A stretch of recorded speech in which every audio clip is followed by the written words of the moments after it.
Good afternoon. Thank you so much for joining us on Botswana Television. Good afternoon. Thank you for having me. All right. Now let's start this conversation by understanding the underlying cause of this tension, where it all began. So the tensions stem from ECL's term of office. The lovely people of Zambia love to acronymize the names of their presidents. So Edgar Lungu was affectionately known as ECL, and incumbent President Hakainde Hichilema is known as HH. So during ECL's term of office, when HH was still in the opposition, unfortunately, former President ECL used state apparatus, the police, the judiciary, to suppress and oppress the opposition, particularly current President Hakainde Hichilema. And not just meager oppression, but where it stemmed from, where it began to implicate even families and relatives. It was a very bad situation in the history of Zambia. When HH then came into power and became president of Zambia, everyone assumed that he would approach the matter differently, with peace and reconciliation, and work as a united front with all Zambians put forward, similar to President Duma Gideon Boko.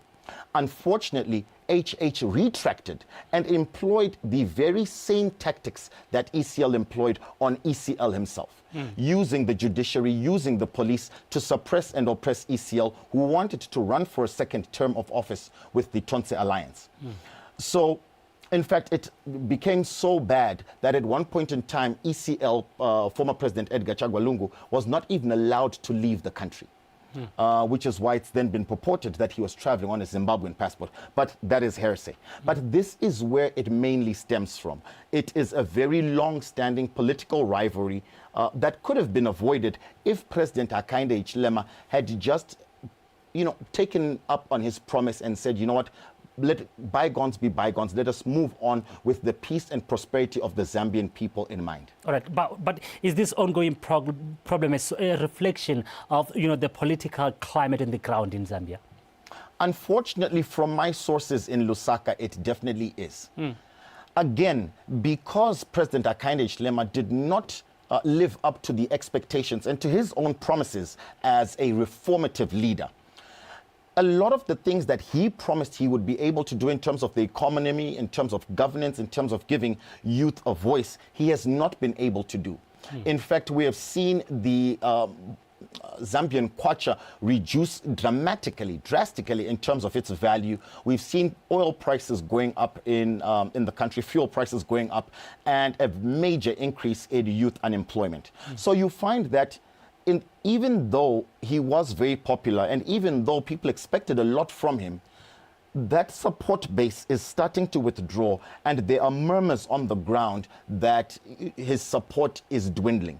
And more so, he is using the very same tactics that ECL used amongst his people: regression, pulling back on the rights of journalism and the opposition. All right. Now let's get to the development of the story. You all know that the former president of Zambia long passed on in South Africa, and he was there because of this feud that was happening. On Friday, we have heard that the South African court ruled that the body be repatriated back to Zambia for the burial, and the family, appealed. Maybe tell us the developments. What's news as it stands right now? So initially what happened, to give a bit of background to it, what happened was that President Edgar Lungu had traveled to South Africa for medical attention. Unfortunately, he then passed away in South Africa. May his soul rest in peace. And the family then came out and said that he would not be laid to rest in the state because, according to the family, this is hearsay because it's not factual. Yes, President Lungu never said this in public, but according to the family, he said that he would not want his body anywhere near President Hakainde Hichilema. That being said, the state said that he would definitely convene over a state burial because he is the incumbent president. And that is when the family said, so if that is the case, we are going to bury our kin in South Africa. And they were given right to do so by the South African government. But the Zambian government then appealed within South Africa, and they were a few issues, diplomatic issues, because again, it is purported that he was traveling on a Zimbabwean diplomatic passport. When that matter went to court, the very recent ruling on Friday then came about where they said we will allow the Zambian people and the Zambian government to take the body and give him a state burial. Immediately after that, the Lungu family then appealed. So right now we are in complete limbo.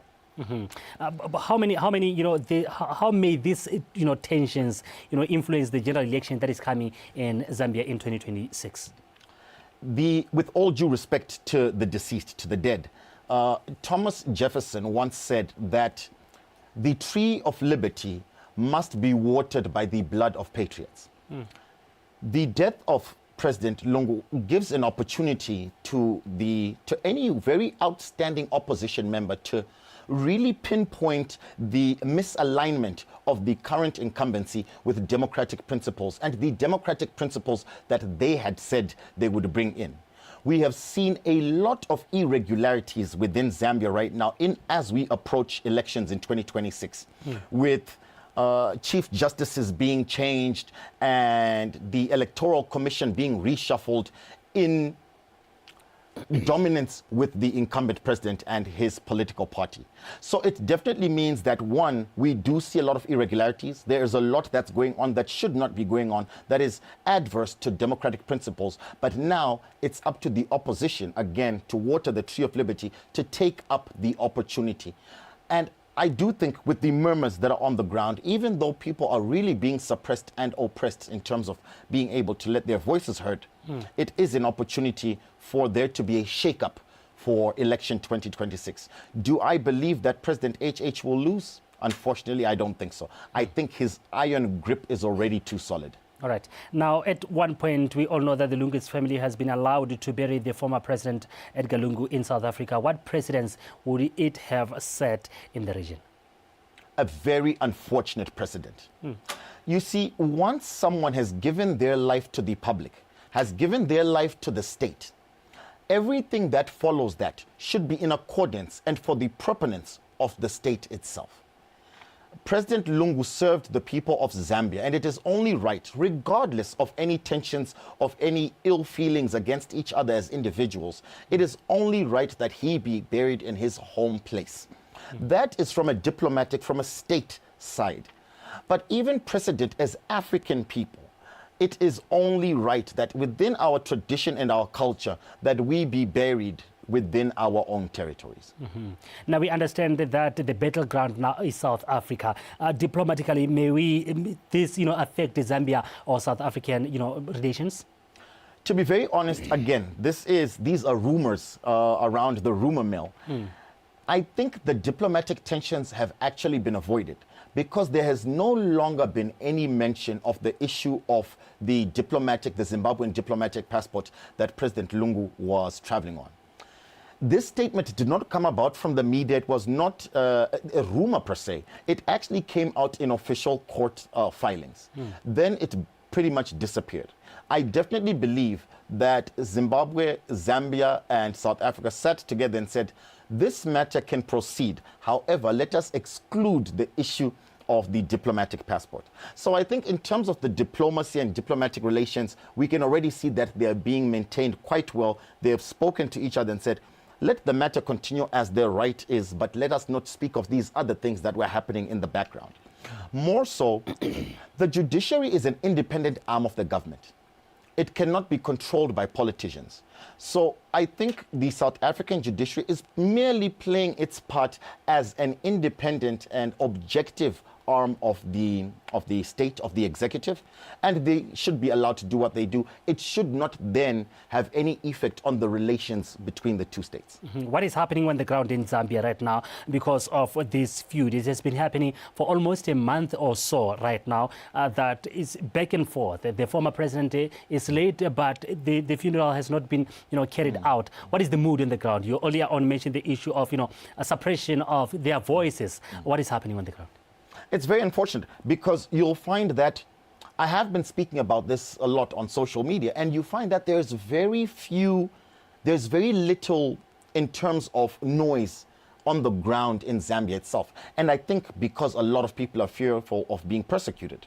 Over the past year, the minute that President Lungu had said that he would want to run again, even though he was disqualified by the courts, again, these courts that have been manipulated, a lot of people have been seen being jailed, arrested over political matters. So people are fearful, unfortunately. And I think the situation on the ground is very restless.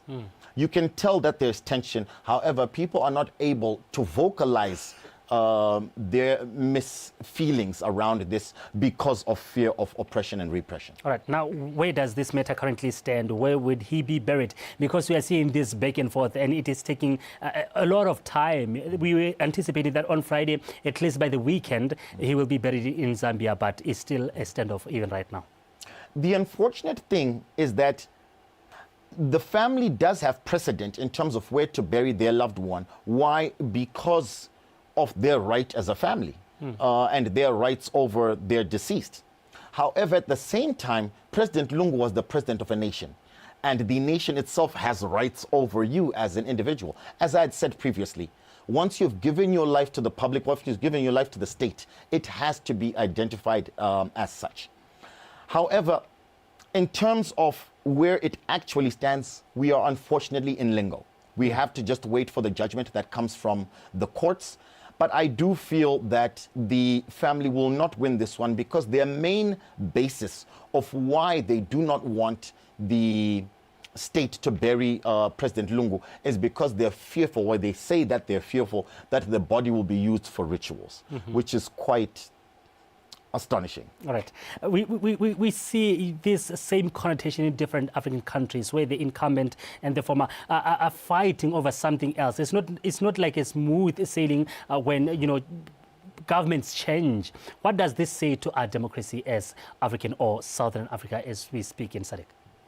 You know, and I don't want to label this an African or Southern African issue. This happens everywhere in the world, and it's very unfortunate.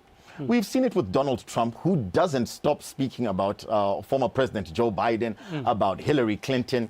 We've seen it in, obviously, with Zambia, HH, and ECL. We see it all over the world, unfortunately.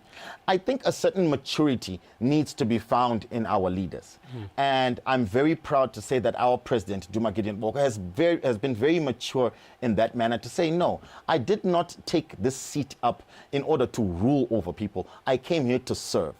My mandate is for the people and not for my personal vendettas against other individuals. So that maturity needs to be found in more prominence across not just Africa, but the globe itself. All right. Now we are wrapping up the conversation. What's your personal opinion on the matter? I heard earlier on yours, you were saying, no, if you are the president, if you are serving the public, you belong to the country, to be precise. Yes. If you do serve the public, you belong to the state.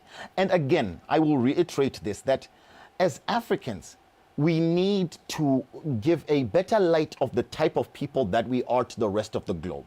We have been looked down upon for so long.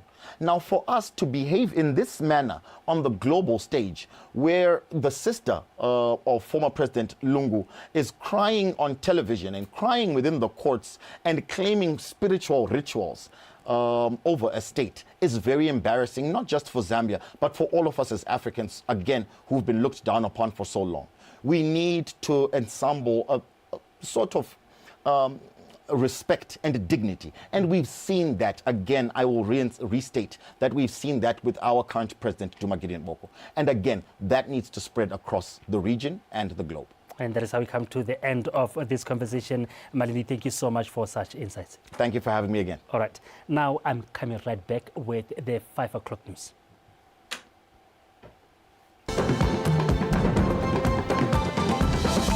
And I say we shouldn't have ended the conversation because it was perfect. The government has